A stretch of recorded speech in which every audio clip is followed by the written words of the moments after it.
वास्तुशास्त्रानुसार आपल्या जीवनात झाडे आणि वनस्पतींचे खूप महत्त्व आहे। जिथे घरात लावलेली झाडे आपल्याला शुद्ध हवेसह चांगले वातावरण देतात, तिथे काही अशी झाडे आहेत जी घरासाठीच समस्या बनतात। वास्तुशास्त्रानुसार या झाडांचा आणि वनस्पतींचा संबंध आपल्या भाग्य आणि दुर्दैवाशीही आहे। चला तर मग बघूया आपल्या घरात कोणती झाडे लावली पाहिजे आणि कोणती नाही। केळीचे झाड। केळीचे झाड हे भगवान विष्णूचे रूप मानले जाते। घरात केळीचे झाड असणे शुभ मानले जाते।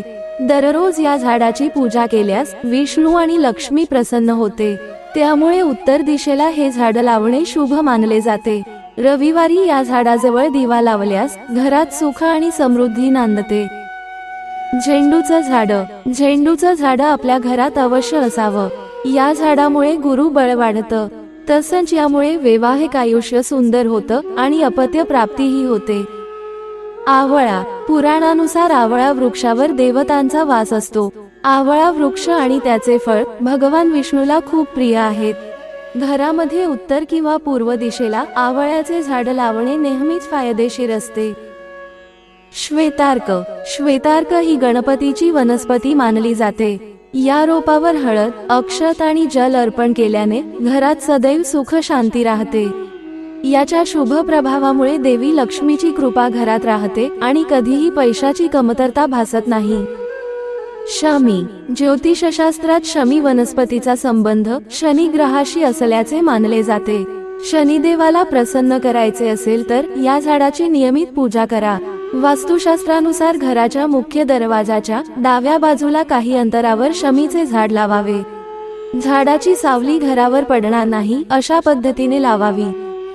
अशोक। अशोक वृक्षाला हिंदू धर्मात अतिशय शुभ वृक्ष मानले जाते। या झाडामुळे घरातील वास्तुदोष दूर होतात।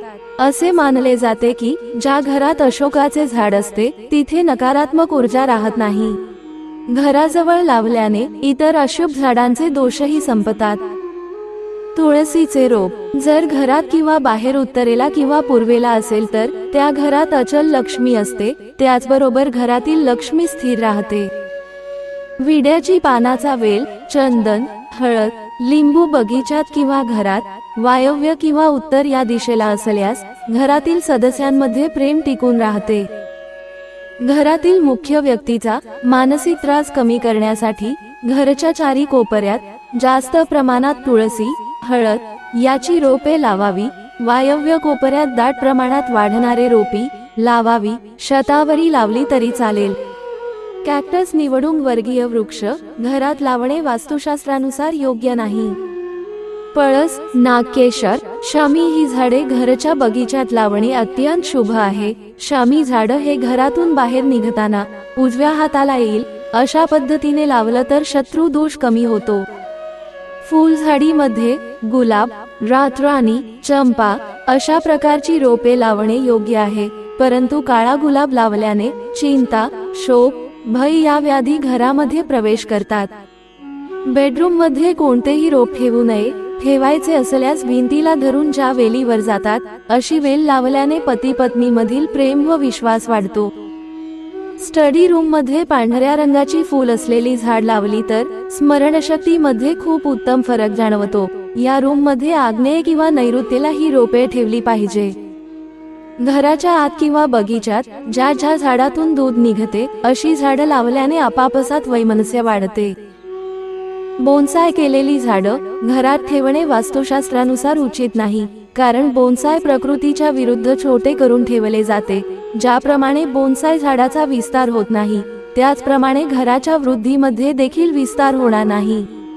अशोकाचं झाड। जर घरातील मुलं अभ्यास करत नसतील किंवा हुशार नसतील तर आपण अशोकाचं झाड घरात लावावं। मनी प्लांट। मनी प्लांट देखील गुडलक म्हणून घरात लावले जाते। उत्तर दिशेला हे झाड असल्यास ते शुभ मानले जाते, पण या झाडाची फांदी खाली लटकलेल्या स्थितीत असू नये। बांबू प्लांट। वास्तुशास्त्रानुसार उत्तर दिशेला बांबूचे झाड लावणे शुभ मानले जाते। यामुळे घरात सुख शांती राहते। या झाडाला गुडलक म्हणून देखील घरात ठेवतात।